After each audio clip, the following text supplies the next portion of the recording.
Nama saya Nankania Dinata. Nama saya Safira Paula Putri Riyadi. Nama saya Clarissa Reca. Saya perwakilan dari kelompok kami ingin membahas tentang hak anak pada kasus eksploitasi anak. Oke, di sini saya akan menjelaskan tentang kronologi kasus eksploitasi anak yang berumur 9 tahun dipaksa oleh ibu kandungnya. Nah, kasus seorang bocah ini berinisial SR yang berumur 9 tahun yang dijadikan pengemis oleh ibu kandungnya, sendiri berinisial M yang berumur 36 tahun, terus menjadi sorotan publik. SR saat ini terus mendapatkan pendampingan di Rumah Aman Pusat Pelayanan Terpadu Pemberdayaan Perempuan Anak atau bisa kita sebut dengan P2TP2A di Kota Makassar untuk pemulihan fisik dan lainnya. Nah, psikolog pendamping SR ini yang bernama Hairia mengatakan kini SR sudah mulai terbuka perihal kejadian yang menimpanya selama 2 tahun terakhir. Nah, yang pertama ini si korban diancam dipukul jika ia tidak mendapatkan atau membawa uang senilai Rp50.000. Nah, Hairia ini atau psikologi ini mengatakan SR sempat tertutup kepada siapapun karena tekanan dari ibunya. Nah, yang kedua ini, si korban ini tidak mempunyai waktu bermain dan hanya diberi makan 2 kali sehari oleh ibu kandungnya. Bahkan dia tidak mendapatkan pendidikan yang khusus karena dia disuruh mengemis oleh ibunya. Bahkan ia tidak bisa dikasih makan pun sekalipun kalau misalkan dia tidak membawa uangnya sama sekali. Nah, yang ketiga, korban tidak pernah mengeluh. Menurut psikologi pendamping dia berusaha menjaga kestabilan mental emosinya supaya bisa tetap tahan banting. Ekspresi emosinya itu dia buang jauh-jauh, makanya dia tidak pernah mengeluh dan dia terlalu tersenyum. Yang keempat, polisi akan memeriksa kondisi kejiwaan si ibu korban. Nah, berdasarkan keterangan dari Kapolsek Makassar, polisi akan melakukan pemeriksaan kejiwaan terhadap ibu korban. Lantaran polisi ini ingin mengetahui kenapa ibunya ini tega memerintah atau menyuruh anaknya untuk bekerja secara paksa.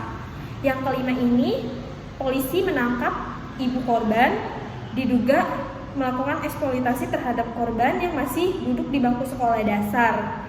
Nah, terus eksploitasi terhadap anak ini merupakan suatu tindakan melanggar peraturan perundang-undangan dan dapat menyebabkan ketidakstabilan atau keterampasannya mental anak tersebut, dan si anak tersebut tidak mendapatkan kebutuhannya secara wajar, terganggu perkembangan pendidikannya juga, fisiknya pun bakal terlukai. Terkait dengan permasalahan anak, negara telah mengatur dalam undang-undang tentang hak anak. Yang pertama itu ada Undang-Undang 1945 Pasal 28B Ayat 2 menyatakan bahwa setiap anak berhak atas keberlangsungan hidup, tumbuh dan berkembang, serta berhak atas perlindungan dari kekerasan dan diskriminasi. Turunan dari pasal ini adalah Undang-Undang Republik Indonesia Nomor 35 Tahun 2014 tentang perubahan atas Undang-Undang Nomor 23 Tahun 2002 tentang perlindungan anak. Undang-undang ini memberikan tanggung jawab dan kewajiban kepada negara, pemerintah daerah, masyarakat, keluarga, dan orang tua, dan wali dalam hal penyelenggara perlindungan anak. Undang-Undang Nomor 39 Tahun 1999 tentang HAM mengenai hak anak juga diatur secara khusus dalam pasal 52 yang menyatakan bahwa setiap anak berhak atas perlindungan orang tua, keluarga, masyarakat, dan negara. Dan juga pasal 58, setiap anak berhak untuk mendapatkan perlindungan hukum dari segala bentuk kekerasan fisik, mental, penelantaran, perlakuan buruk, dan pelecehan seksual selama dalam pengasuhan orang tua atau walinya atau pihak lain manapun yang bertanggung jawab atas pengasuhan anak tersebut. Kasus eksploitasi anak ini melibatkan pelanggaran terhadap berbagai hak anak yang diatur dalam hukum nasional maupun internasional. Hak yang terlanggar dalam kasus eksploitasi anak adalah yang pertama, hak atas perlindungan dari eksploitasi dan kekerasan. Pasal 32 Konvensi Hak Anak. Pasal 32 dari Konvensi Hak Anak menegaskan bahwa anak berhak dilindungi dari segala bentuk eksploitasi, ekonomi, atau pekerjaan yang berbahaya yang dapat merusak kesejahteraan, pendidikan, atau perkembangan fisik dan mental mereka. Dalam kasus eksploitasi anak, hak ini jelas terlanggar karena anak-anak dipaksa dalam kegiatan yang tidak sesuai dengan usia dan kapasitas mereka. Yang kedua itu ada hak atas pendidikan.